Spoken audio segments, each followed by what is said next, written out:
सिद्ध परमेष्टि भगवान का स्मरण करेंगे। ओम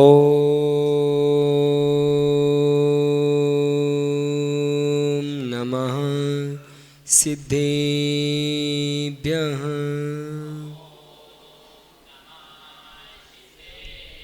ओम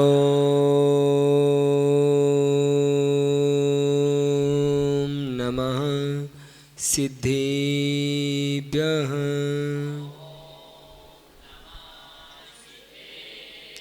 ओम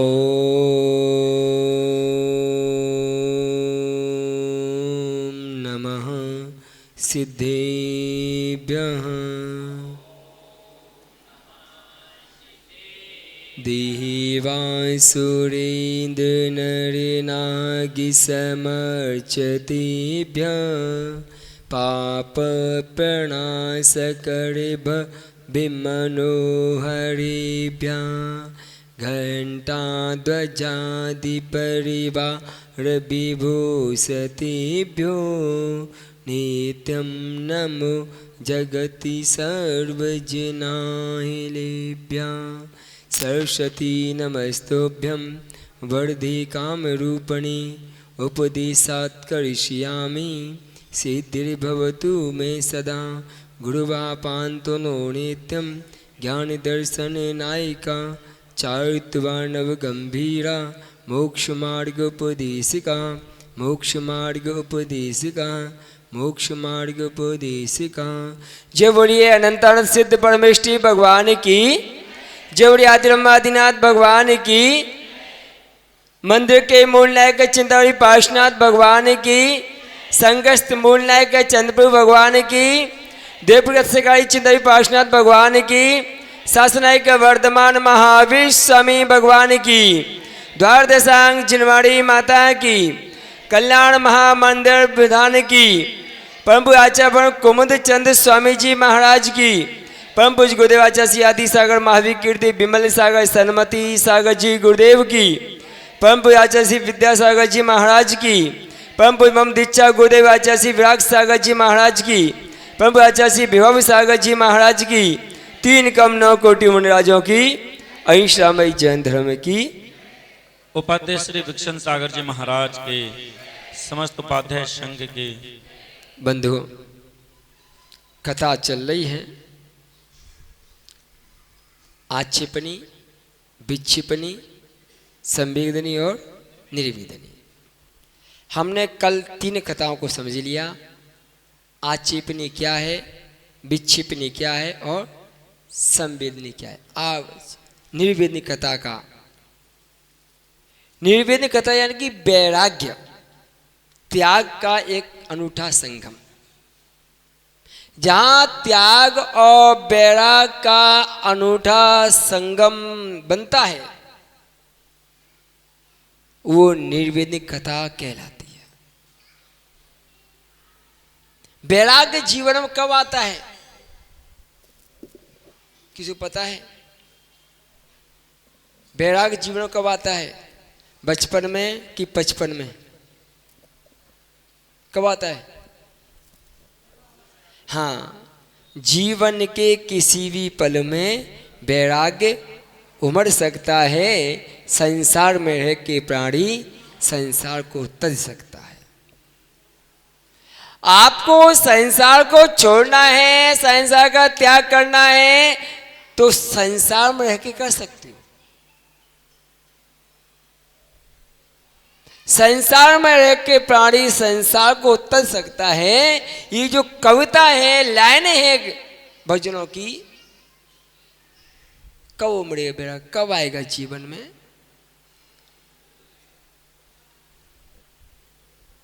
कभी भी आ सकता है। जैसे मृत्यु का कोई भरोसा नहीं, मौत का कोई भरोसा नहीं। व्यक्ति को आपने 10 मिनट पहले, 2 मिनट पहले अच्छा खासा देखा था, मंदिर में अभिषेक करते देखा था, मंदिर में जाप करते देखा था और पता चला कि वो तो चली गए। ऐसे कितने केस हैं कि लोग मंदिर में जाप करने बैठे और बैठे बैठे चले गए। एक व्यक्ति मंदिर से पूजा करके आया, अभिषेक करके आया, घर पहुंचा, पत्नी को बोला कि जो नाश्ता दे दो, नाश्ता कर लें, फिर ऑफिस जाना है। पत्नी ने चाय और नमकीन ला के दी। वो चम्मच में नमकीन लेके ऐसे कर रहा था, इतने में वो, बताओ कितना समय लगा, चम्मच लेकर के नमकीन की और ऐसे मुंह के पास लेके जा रहा था, लेकिन मुंह में नहीं ले पाया। जब हम ऐसे दृश्यों को देखते हैं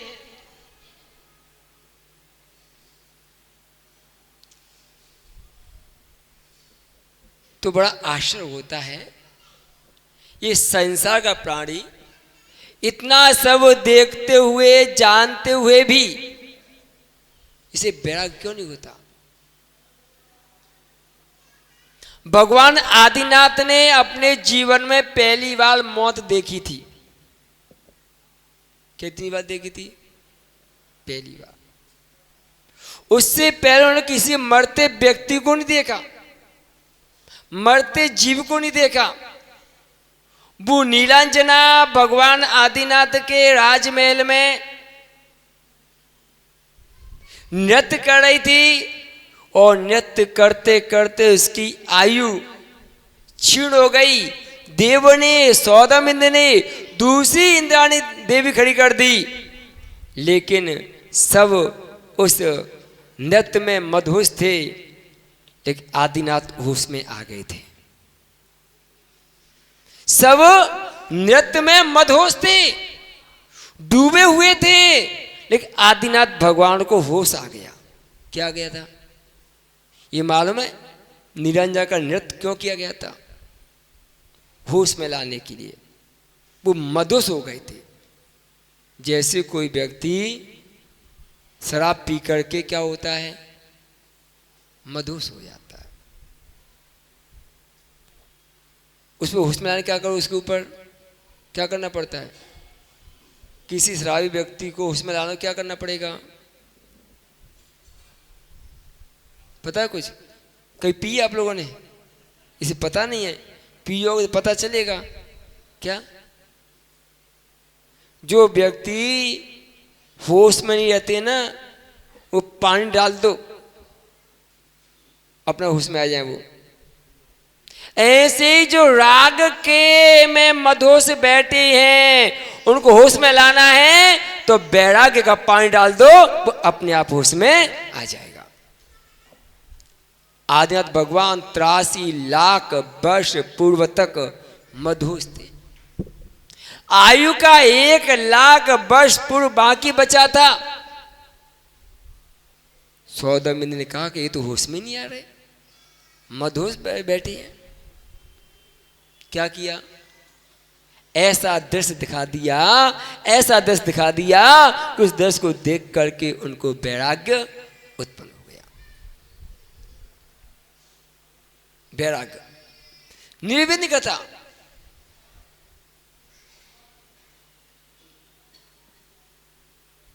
दो राजकुमार गुरुकुल से पढ़ के आए थे, बड़े प्रसन्न थे कि माता पिता से मिलेंगे, उनके हाथ का भोजन करेंगे, लाड़ प्यार मिलेगा, दुलार मिलेगा। ऐसा वो सोच रहे थे, रथ में बैठे हुए थे। नगर की शोभा को, सुंदरता को निहार रहे थे। नगरवासी अपने राजकुमार के स्वागत के लिए अपने घर के बाहर पुष्प, आरती, फल आदि लेकर के खड़े हुए थे भेंट करने के लिए। दोनों भाई बड़े प्रसन्न थे, प्रेम अच्छा था। दोनों भाई अच्छे थे, प्रेम दोनों में अच्छा था, दोनों प्रसन्न थे। लेकिन एक दृश्य देख लिया। और जैसे एक दृश्य देखा कि एक झोंके में एक सुंदर युवती हाथों में दीपक लेके खड़ी हुई है, उसकी सुंदरता को देखा और सुंदरता को देख करके भाई के मन में विचार आ गया कि मैं इससे शादी करूंगा। दूसरे ने देखा तो उसने कहा मैं इससे शादी करूंगा। बड़े भाई ने छोटे भाई से कहा देखो वो सामने झरोके में जो युवती दिखाई दे रही ना बहुत सुंदर है। हाँ सुंदर तो है, इससे मैं शादी करूंगा। छोटा कहता नहीं इससे मैं शादी करूंगा।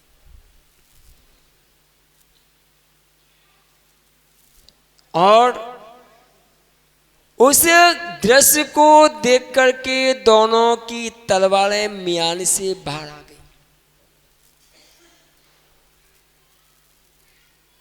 म्यान से बाहर आ गई, लड़ने लगे। मंत्री लोगों ने देखा ये क्या हुआ, अभी तक दोनों हंस रहे थे, प्रेम से बातें कर रहे थे। मंत्री उनके पास पहुंचा, बोला कि क्या कर रहे हो आप लोग, आपके सम्मान में पूरी प्रजा खड़ी हुई है और आप ऐसी हरकत कर रही हो, हुआ क्या, बतलाओ तो सही। तो दोनों राजकुमार बोले वो जो युवती खड़ी है उससे मैं शादी करूंगा। मंत्री ने जैसे सुना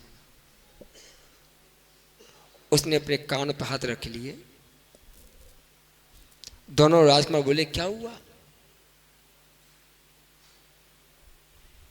अरे आप जिसके बारे में ऐसा विचार कर रहे हैं वो कौन है, पे पता कर लेते। कौन है, वो आपकी बहन है, आपकी प्रतीक्षा कर रही है, अपने भाई को पहली बार देखने की आतुर है कि मेरे दोनों भाई आएंगे, कैसी होंगे, कितनी बड़े होंगे, कितनी सुंदर होंगे, ये देखने के लिए वो बहन झरोके से जाके बैठी है। वो हमारी बहन है, ऐसे विचार, बहन है, ऐसे विचार आ गए जीवन में। मन कैसा दुष्ट है, कितना पापी है कि बहन के प्रति भी बुरे विचार बनाती है। होश आ गया। अभी तो उस लड़की के रूप में मदहोश थे, लेकिन अब होश आ गया। और जैसे ही होश आया वैसे ही उनका रथ मुड़ गया। बोले अब नगर में नहीं जाना है, अब तो वन में जाना है। ऐसे स्थान पर नहीं रहना जहाँ मन पाप की सोचे, ऐसे स्थान जाओ जहां मन पुण्य की बातें किया करे, पुण्य की बातें। वो दोनों राजकुमार सबको पता है कौन थे, कुलभूषण और देशभूषण। बहन के रूप को देख करके राग हुआ और फिर बैराग हुआ। जो आज मैं कहता है बैराग की है, तो बैराग की चर्चा करेंगे। बैराग कैसे होता है? 3 प्रकार के त्यागी बैरागी होते हैं।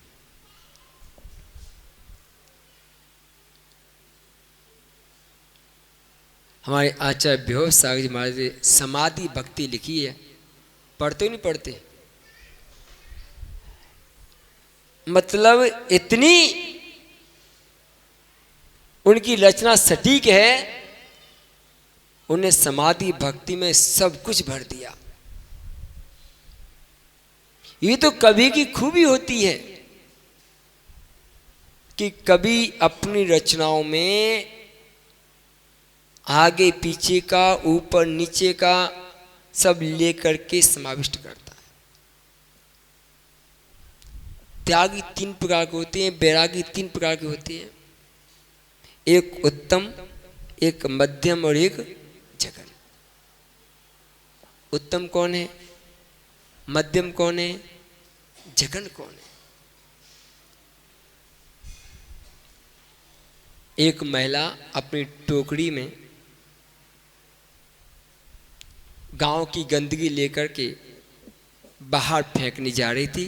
गांव के बाहर फेंकने जा रही थी, लेकर उस टोकरी में मखमली की चादर रखी हुई थी। गांव के बाहर बच्चे खेल रहे थे। बच्चों ने कहा, दादी इसमें क्या लेके जा रहे हो? दादी बोली, इसमें गांव की गंदगी है, जो आप लोग करते हो ना, गंदगी फेंकने जा रही हो। कि नहीं नहीं नहीं, कुछ तो इसमें है। मखमली की चादर लगी हुई है तो गंदगी तो नहीं होगी। दादी ने बोला, तो कुछ बच्चे तो ऐसे थे जो सुन करके चले गए कि गंदगी है तो हमें क्या देखना। लोग कुछ ऐसे रहे कि नहीं नहीं नहीं, दिखाओ आप तो पहले क्या है। तो उसने टोकरी उठाई, नीचे रखी, कपड़ा उठाया, उसमें वास्तविक गंदगी थी। तो कुछ बच्चे ऐसे थे जो गंदगी देख करके ही चले गए। कुछ ऐसे थे आप जैसे। कैसे थे आप? आप जैसे, नहीं नहीं, इसमें के अंदर तो कुछ होगा ही होगा। क्या? इसके अंदर आप जैसे बच्चे थे कि इसके अंदर कुछ तो होगा, तो उन्हें उसमें हाथ डाल दिया। किसमें? गंदगी की तो पूरा मचमचा दिया, कुछ भी नहीं निकला। जो देश सुन के चले गए वो उत्तम है, जो देख के गए वो मध्यम है, और जो हाथ सान के चले गए वो जघन्य है। इसी बात को हमारे आचार्य बेहोश सागर महाराज ने लिखा है समाधि भक्ति में, उत्तम त्यागी वो है जिन्होंने अर्जन नहीं किया। उत्तम त्यागी वो है जिन्होंने अर्जन नहीं किया। मध्यम त्यागी वो है जिनने अर्जन त्याग दिया। जिन्होंने अर्जन ही नहीं किया, धन कमाया ही नहीं, देखा ही नहीं। क्या? धन कमाया नहीं, अर्जन किया नहीं, छोड़ के आ गए। सुन के चले गए कि संसार में दुख है, उन्होंने जाके दीक्षा ले ली। कुछ ऐसे थे कि नहीं हमें देखने, तो उन्हें घर में देखा कि माता पिता लड़ रहे हैं, भैया भाभी लड़ रहे हैं, चाचा चाची लड़ रहे हैं, दौरानी जेठानी लड़ रही हैं आपस में, तो उन्हें वैराग हो गया। क्या क्या हो गया? देख करके। दूसरे वो थे, अर्जन तो किया था, किसका? धन का, लेकिन दुकान पे बैठे थे, फैक्ट्री में बैठे थे, और किसी ने कहा, भैया महाराज जी आए हैं, चलो दर्शन करे आवे। चलो, और गए। मुनि की मुद्रा को देखा, मुनि के स्वरूप को देखा, और अंत में वैराग्य उमड़ गया, और आके दीक्षा ले ली। घर बता के भी नहीं आए, दुकान सौंप के नहीं आए, अर्जन त्याग दिया, किसी को दिया नहीं, छोड़ के आ गए। जगन त्यागी वो है जो घर संपदा सौंप दिगंबर हो। जो हिस्सा करके आ गए हैं, बांट के आ गए हैं, ले दे के आ गए हैं, अब दीक्षा ली है, वो कौन है? जगन। वो जगन त्यागी हैं। और देखो यहां इतने लोग बैठे हैं, हम लोग कैसे मालूम है? कैसे हम लोग? उत्तम त्यागी हम लोग। हमने कोई अर्जन नहीं किया, न हमारे नाम कोई मकान है, न दुकान है, न प्रॉपर्टी है, कुछ भी नहीं है। सूझ नहीं रहा क्या? इतने बैठे त्यागी बैठे हैं, ये कौन से त्यागी हैं? उत्तम त्यागी। हमारे पंडित जी, हाँ तो छिलक जी उत्तम त्यागी है ना, कुछ अर्जन नहीं किया, शादी नहीं की ना। हमारे पंडित जी ये मध्यम त्यागी हैं। क्या ये कौन से त्यागी हैं? मध्यम त्यागी है। कैसे मध्यम त्यागी हैं? कि घर छोड़ के बैठे, कोई चिंता नहीं है, बांट के नहीं आए अभी। क्या ऐसे में दीक्षा हो जाए तो कौन कहलाएंगे? मध्यम त्यागी।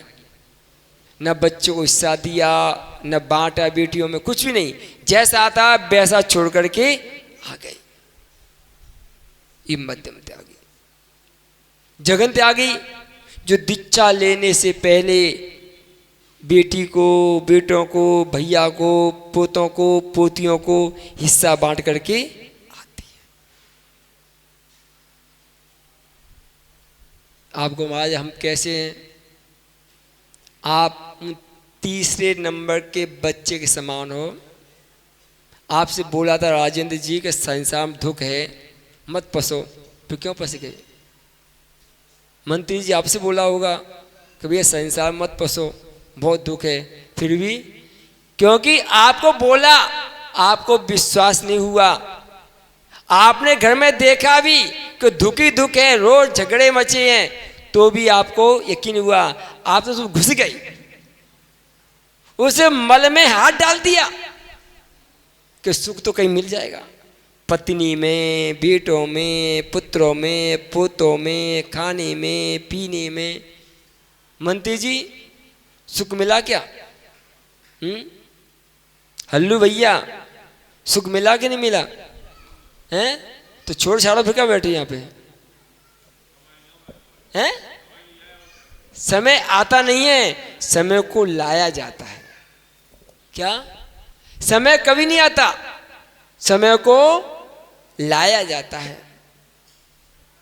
जब इस बात का यकीन हो गया कि सुख नहीं है, तो बैठे क्यों? आस है। क्या है? आस है, आगे मिलेगा, आगे मिलेगा, आगे मिलेगा, लेकिन नहीं मिलता।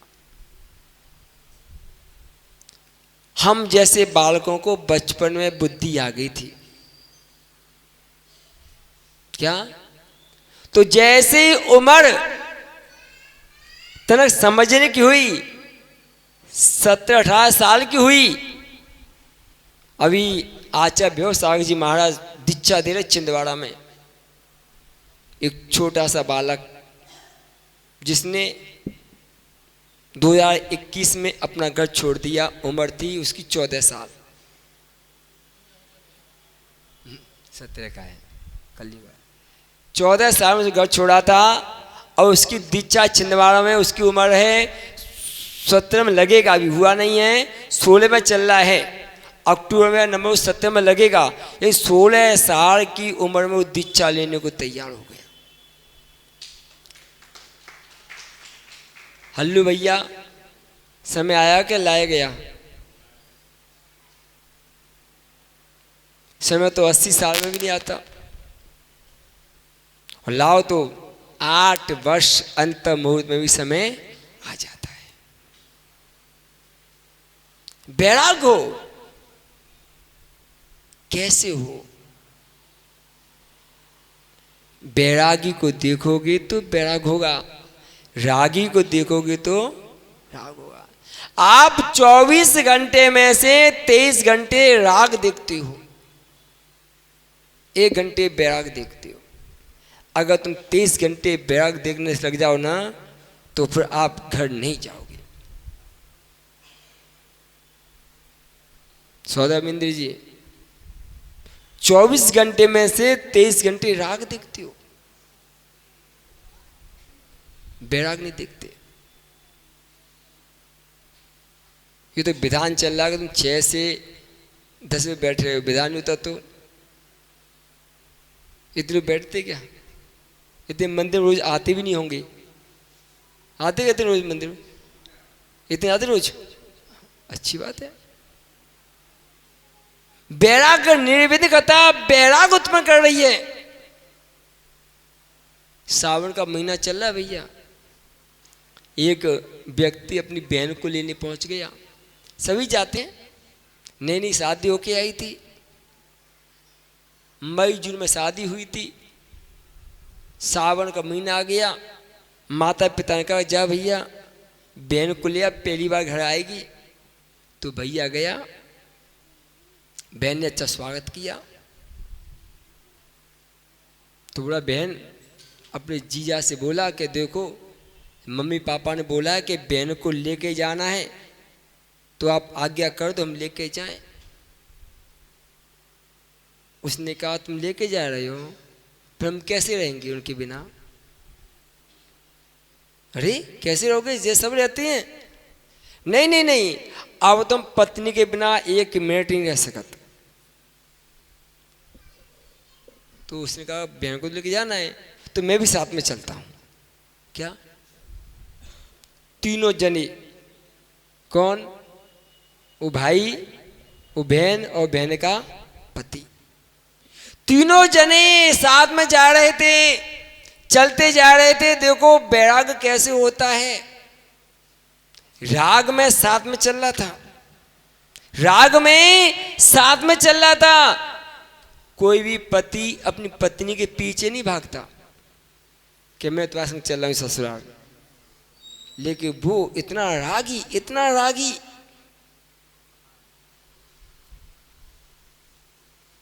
तीनों जने चले जा रहे थे। मार्ग में शिला पर एक दिगंबर मुनि बैठे हुए थे, साधना कर रहे थे। वो जीजा जो था वो मुनिराज को देख रहा था, गौर से देख रहा था, एकटक होके देख रहा था। तो साले ने कहा दीक्षा लेने का, टोंट कस दिया। क्या कस दिया? अरे जो अपनी पत्नी को 2 दिन को छोड़ नहीं सकता वो व्यक्ति क्या दीक्षा लेगा राजेंद्र जी? लेकिन आपने नहीं ली अभी तक। लेकिन आपने क्या बात देखा मैं बताऊं? रोज देख रहे हो 3-3 घंटे तक, फिर भी आप एक टक से नहीं देख रहे हो हमें। क्या? आप जब एक टक नजर से देखोगे, हल्लू भैया, एक टक नजर से देखोगे ना, तो फिर आपको दूसरा कोई नजर आएगा नहीं।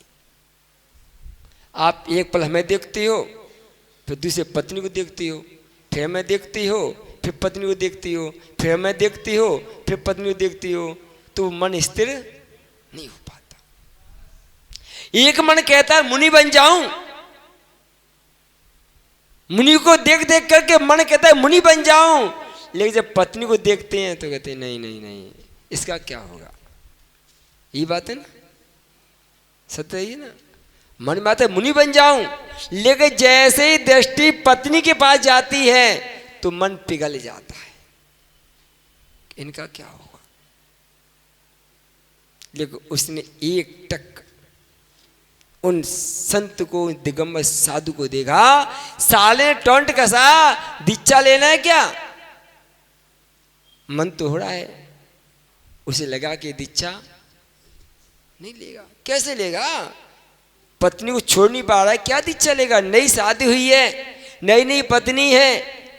पुराने तो लोग छोड़ देते हैं, 50 साल के बाद तो ध्यान देते नहीं है। क्या 50 साल शादी हो जाए तो ज्यादा ध्यान देते? नई नई धुन आती है ना तो चुप के रहती हैं, छोड़ते नहीं है। उसने कहा साले ने अगर तुम दीक्षा लो तो हम भी ले ले चलो। ऐसे लोग कहते हैं कि राजेंद्र दीक्षा लेंगे तो मंत्री भी दीक्षा ले लेंगे। क्यों मंत्री जी, ऐसी बात है कि नहीं है? राजेंद्र दीक्षा लेंगे तो तुम भी दीक्षा ले लोगे ना? वो हम नहीं साथ नहीं, बिल्कुल हम तो क्या कमेटी में तब तक साथ दे रहे हैं, कमेटी से बाहर तो कोई मतलब नहीं। क्या? अरे इतना तो कहो कि तुम आगे तो बढ़ो, हम आपकी व्यवस्था देख लेंगे। तुम साधु बनोगे ना तो आपके संगपति बनकर के आपकी सेवा कर लेंगे। व्यक्ति को संवर दो कि तुम सन्यासी बनो, कर्तव्य व्यवस्था हम देख रहे हैं। वैसे सबका अपना भाग्य होता है। सारे ने कह दिया कि आप दीक्षा लोगे तो हम भी दीक्षा ले लेंगे। वो व्यक्ति गया, मुनिराज के समय बैठा, अपने आभूषण वस्त्र उतारना प्रारंभ कर दिया। अरे वो तो नगन मुद्रा में आके बैठ गए। गुरुवर दीक्षा दो। उसने देखा कि इन्हें दीक्षा ले ली। पहले दीक्षा के लिए कोई बुनी था। पहले गुरु के पास आए, वस्त्र उतारे, 28 मुड़ों को स्वीकार कर लिया, आपकी दीक्षा हो गई। पहले ताम झाम नहीं थे कि टेंट लगाओ, प्रचार करो, ये करो, वो करो। आप गए, आपने निवेदन किया, ठीक है आपके 28 में पढ़ो, स्वीकार कर लो, हो गई दीक्षा। जीजा ने दीक्षा ले ली तो साला सोचने लगा कि मैं घर में जाकर क्या कहूँगा। तो उसने कहा मुझे भी घर नहीं जाना। उसने भी दीक्षा ले ली। किसने? साले ने। और महिला बची, बोल मैं क्या करूँगी अब घर जाके, ना भाई है और ना ही पति है। तो उसने भी दीक्षा ले ली। आचार्य विमल सागर जी महाराज जतारा में चतवास कर रहे हैं। उनके संग में पूरा परिवार है, पूरा परिवार। विमर्श सागर जी, दादा महाराज, पिताजी महाराज, पोता महाराज, माँ महाराज, माताजी और बहने ब्रह्मचारिणी, सब बेच बाच के पूरा घर एक जगह बैठा है। कितना पुण्यशाली जीव एक घर में एकत्र हुए होंगे कि सभी ने दीक्षा का मन बना के दीक्षा ले ली। घर में कोई भी नहीं उनके में। क्या आप ही घर से एक व्यक्ति दीक्षा लेता है तो 20 जगह के मेरे महाराज है, मेरे भैया महाराज है, मेरे भैया महाराज हैं, बोलते हो राजेंद्र जी, है ना? बोलना चाहिए। अरे जिनके घर से एक व्यक्ति दीक्षा लेता है, जब उनके पुण्य की अनुमति कर देव आते हैं, और जब पूरा घर दीक्षा लेता होगा तो पूरा देवों का साम्राज्य नीचे आता होगा। बेड़ा कम बढ़ जाए, पूरा घर का घर।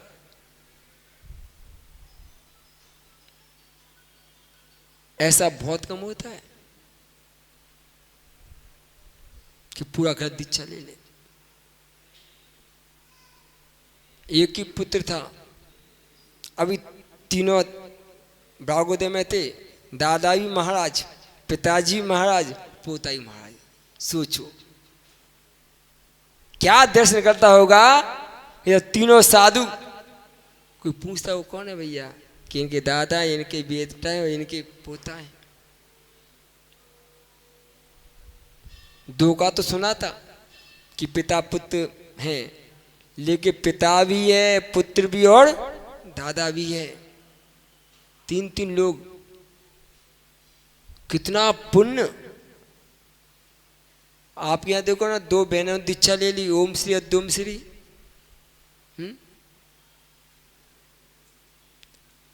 यानी कि वैराग्य पापियों को नहीं होता, क्यों होता है? पुण्यशाली को होता है। पापी तो राग के रंगमंच में लिप्त रहते हैं, राग के कीचड़ में डुबकी लगाते हैं, लेकिन पुण्यशाली वैराग के शिखर पर चढ़ करके अपने वैराग को तौलता है। बंधु, राजा भैया नाम के राजा मत बनो, हकीकत राजा बन जाओ। अभी नाम के राजा हो, अभी नाम के राजा हो। ऐसा क्या करो कि बिल्कुल राजा ही नहीं, जिन राजा बन जाओ, जिन राज की पदवी को प्राप्त कर लो। संसार में तो राजा बहुत बने, लेकिन जिन राज बहुत कम बने। वैराग्य है। जब तक जीवन में वैराग्य नहीं आया है, हमारी सोच है। भगवान अजितनाथ को एक सफेद बाल देख करके वैराग्य हो गया था, लेकिन आज हमारे सिर पर सब सफेद बाल हो जाते हैं। वैराग्य राजा भैया, एक बार एक राजा की सभा में एक विद्वान प्रवचन करने गया। रोज प्रवचन स्वाध्याय करता था। एक दिन विद्वान को दूसरे गांव में जाना था, तो बच्चे से बोल गया कि बेटा आज तुम जाना और राजा की सभा में स्वाध्याय करके आना। ठीक है पिताजी, हम चले जाएंगे। और स्वाध्याय करने बैठा, स्वाध्याय में आया कि जो एक बूंद शराब पीता है वो नरक में जाकर के दुखों को भोगता है। बच्चे ने बोल दिया। राजा क्रोधित हो गया, इसे फांसी पे चढ़ा दो। क्यों? राजा शराब पीता था। पिता को पता चला, पिता दौड़ दौड़ आया, बोला महाराज साहब क्या हो गया? तेरा बेटा कहता है कि जो एक बूंद शराब पीता है वो नरक के दुख भोगता है। महाराज मैं देख के बताता हूं। उन्हें शास्त्र खोला। महाराज बात तो सत्य है, जो एक बूंद पीता है वो नरक जाता है, जो बोतल पीता है वो नहीं जाता। राजा खुश हो गया। ऐसे ही भगवान अजितनाथ को एक बार देख करके वैराग्य हो गया। महाराज हमारे सभी सफेद हो गए, वैराग्य कैसे हो? एक बार हो तो वैराग्य हो। और आज के लोग तो इतने होशियार हैं भैया कि जब सफेद हो जाते हैं ना तो नाई के पास जाते हैं कि भैया ने काला कर दे। हमारा करा के आ गए, देखो। अरे वो सफेद दिखना चाहिए जिससे जीवन में वैराग्य आए। जब तक काले दिखेंगे ना आपको वैराग्य नहीं आएगा। वो सफेद बाल दिखना चाहिए। वैराग्य का सूचक है क्या? सफेद बाल। तो बंधुओं, निर्वेदिकता कहती है कि अपने जीवन त्याग का और वैराग्य का अनूठा संगम तैयार करो। अगर ये हमारे जीवन में है तो हमारे जीवन की सार्थकता है। अन्यथा आज देखो, आप लोग बेशक घर में हैं, लेकिन जब तक मंदिर में बैठी हो तब तक 5 इंद्रियों के रसों का त्याग करके बैठी हो। है कि नहीं है? है कि नहीं है? 5 इंद्रियों के रसों का त्याग करके बैठी हो। ये भी एक वैराग्य है। लेकिन इससे भी बढ़ के वैराग्य को प्राप्त करना है तो क्या करना है? जितने हमारे राग के उपकरण हैं उनका छोड़ दो, अपने आप वैराग्य हो जाएगा। एक कथा बर्नी जी का आता है, कह के बाणी समाप्त करता हूँ। बर्नी जी के पास एक व्यक्ति आता था। वो बर्नी उससे बोला कि बेटा तू घर छोड़ के मेरे पास आ जा। बोला महाराज घर वाले नहीं छोड़ते हैं, मैं तो आ जाऊं। घर वाले छोड़ते? तुम घर वालों पकड़े हो कि घर वाले तुम्हें पकड़े हैं? कि घर वाले मुझे पकड़े हैं। अच्छा, तो एक बार बंडी ने खम्मा पकड़ लिया, कस के मंदिर में खम्मा था, पकड़ के खड़े हो गए। व्यक्ति ने आवाज दी, बंडी जी कहाँ हो? कि यहाँ पे आओ। कि खम्मा नहीं छोड़ता मेरे को, मैं क्या करूं? अरे आप कैसे ज्ञानी हो? आप दोनों हाथ छोड़ दो, खम्मा अपने आप छोड़ देगा। बंडी का ये तो मैं कहना चाहता हूं कि तुम दोनों हाथ छोड़ के भग जाओ घर से, घर वाले अपने आप छोड़ देंगे। तो बंधुओं, हमें अपने जीवन में इस वैराग्य को निरंतर जागृत करते रहना चाहिए। जिन शासन में अगर अपनी उन्नति करना है तो वैराग्य सर्वोपरि होता है। हमारे तो बोलते हैं जिनेन्द्र तीर्थंकर जैसे जीव जो तद्भव मोक्षगामी हैं वो भी उसी भव में दीक्षा लेती हैं, वैराग को प्राप्त होते हैं। तो हम सभी भी इस वैराग की अनुमोदना, इन निर्विघ्न कथा की अनुमोदना, 4 कथा हो गई हमारी। कल हम आपको लेके चलेंगे अकृतम जिनालय। चलोगे? हमारा 3 दिन से विचार था, लेकिन हम कथा का मैटर पूरा कर लें। कल हम अकृतम 458 मध्यलोक के जिनालय की वंदना करेंगे। जितनी हो जाएगी उतनी, बाकी आगे देखेंगे कहाँ कहाँ कौन कौन से जिनालय हैं। देखो भैया, हम आपके यहाँ पर 30 दिन तक लगातार मंदिर में आ रहे हैं, अभी आ जाएंगे 25 दिन तक। हमारे पे कहावत है कि हम जिसको देते हैं तो हम दूना देता है। आप कहीं शादी में जाती हो, कुछ दे के आती हो तो वो भी आपको दूना देता है। तो हमने आपके यहाँ 25 दिन दिए हैं तो वो आपको हमारे 50 दिन देने पड़ेंगे। मंत्री जी, ऐसे काम नहीं चलेगा। हम 25 दिन आपके मंदिर में आए हैं तो कम से 1 घंटा, ज़्यादा नहीं। हमने आपको क्या घंटे दिए हैं रोज के? 8:30 से लेकर के 11 बजे तक, 2.5 घंटा दिए ना। आप हमें 1 घंटा दोगे राजेंद्र जी? देखो, सुबह तो प्रवचन है 8:30 से 9:30, दोपहर को 3:30 से क्लास है, और शाम को 7 बजे से जम्बू द्वीप का नक्शा, 3 लोक का नक्शा, 2.5 द्वीप का नक्शा, ये हम समझ रहे हैं। कहाँ कहाँ कौन कौन से चित्रालय हैं, जिनालय हैं, लोक की क्या स्थिति है, कैसे टिका है, कहाँ टिका है, कौन पकड़े है, कौन नहीं पकड़े है, बताओ। लोक कैसा है, किसके आकार का है, किसी को नहीं पता। आप सीखोगे तो आएगा। सभी लोगों से कहना चाहूँगा कि 1 घंटा, चाहे तो आप शाम की क्लास पकड़ लें, चाहे दोपहर की पकड़ लें, और चाहे सुबह का प्रवचन, तो ठीक है ना। हमने 25 दिन दिए हैं, आप 50 दिन दोगे बाजार मंदिर में। राजेंद्र जी हाथों कर दो, कम से कम सोच रहे हो तुम तो यार। आओ सोच लियो, है ना। इन शुभ भावनाओं के साथ जय पंच परमेष्ठी भगवान की ताली बजा दो। देखो, तालियां बजा करके लोग समर्थन करें। बहुत बढ़िया। 2100 रुपए में व्रतियों को ये वस्त्र भेंट करने हैं। माता जी, यदि किसी की भावना हो तो अपना नाम पहुंचा दे। 3 नाम चाहिए पुनः, मात्र 2100 रुपए में। और महाराज जी प्रश्न। चलिए, राग को देख करके किसको वैराग्य हुआ?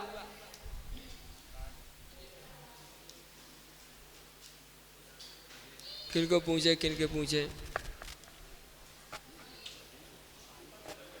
हाँ, वो बावली कॉलोनी, नंदिस कॉलोनी से ही। हाँ, आप भी खड़े हो जाओ।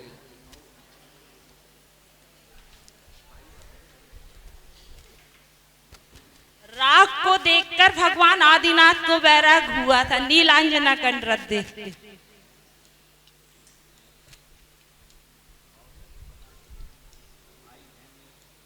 राग को देख करके किसको वैराग हुआ था? और कोई? हाँ, ये, हाँ खड़े हो जाओ भैया, ले जाओ माइक।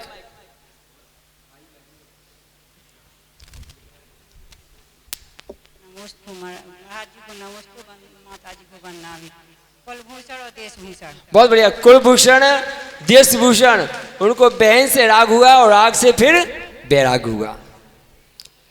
3 पीढ़ी के साधु कौन से संग में हैं?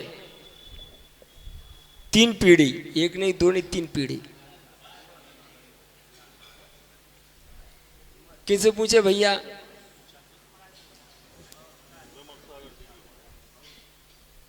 चलो, ये चश्मा वाली। हाँ,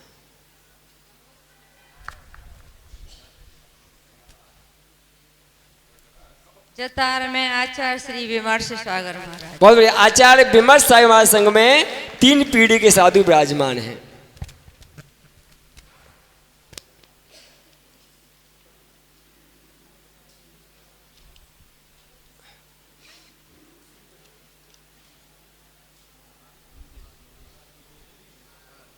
आपको बतलाना है जिन शासन में उन्नति किससे होती है।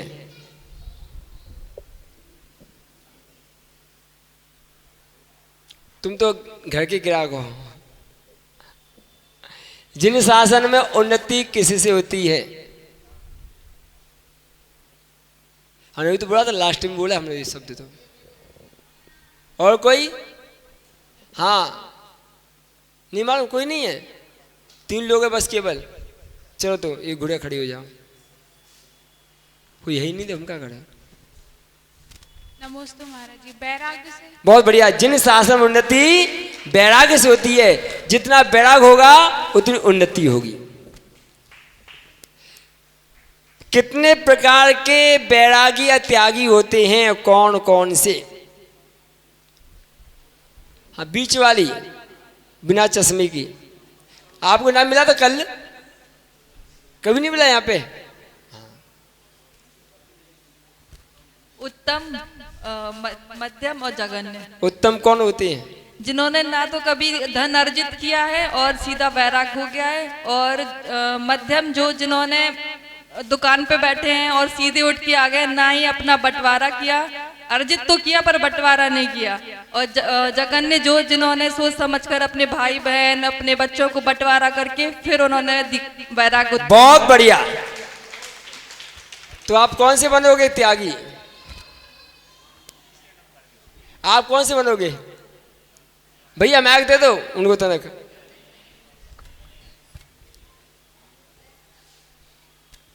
उत्तम बन नहीं सकती अभी। हाँ। मध्यम की श्रेणी में नहीं हूँ, जघन्य नहीं बन पाऊंगी।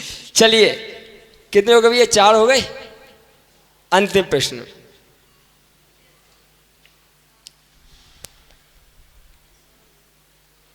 वैराग्य को कहने वाली कौन सी कथा है?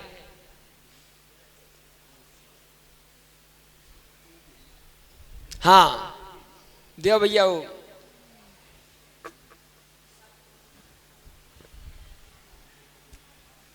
महाराज श्री को नमोस्तु।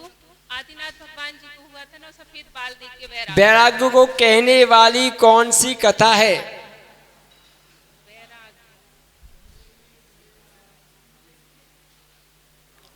वैराग्य को कहने वाली कौन सी कथा है? वो लिए थी वो गंदगी की माइक बोलो। गंदगी की टोकरी सिर पे लिए। वैराग्य को कहने वाली कौन सी कथा है? 4 कथा है ना? उन 4 कथाओं में से कौन सी कथा है? अभी ये लास्ट की जो आपने बताई। कौन सी बताई? वो तो पूछे हम, कौन सी बताई हमने?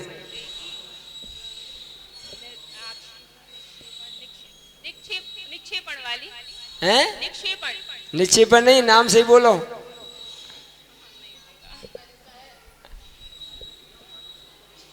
हाँ, कौन ऊपर कौन है?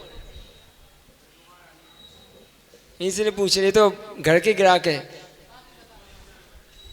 ना। ना, बच्ची कहाँ है? कौन है? नहीं, बच्ची नहीं है। हाँ, इधर कोई है? तुम बताओगे? नहीं, तुम बाद में पूछे। और कोई यहाँ के मंदिर के कौन? और कोई पीछे जाओ तो उनके पास जाओ, हो जाओ खड़े। यहीं का माल यहीं दे के जाओ भैया, लेकर न जाओ, पाप लगे नहीं तो। हैं? निर्वेदिनी कथा। बहुत बढ़िया, जो वैराग को कहने वाली होती है। आइए, आपके 5 प्रश्न हो गए। जो 5 लोग आ जाएं, इनाम लेके जाएं। आ जाओ भैया 5 लोग। हाँ, आ जाइए 5 भाई बहनें, आइए। अध्यक्ष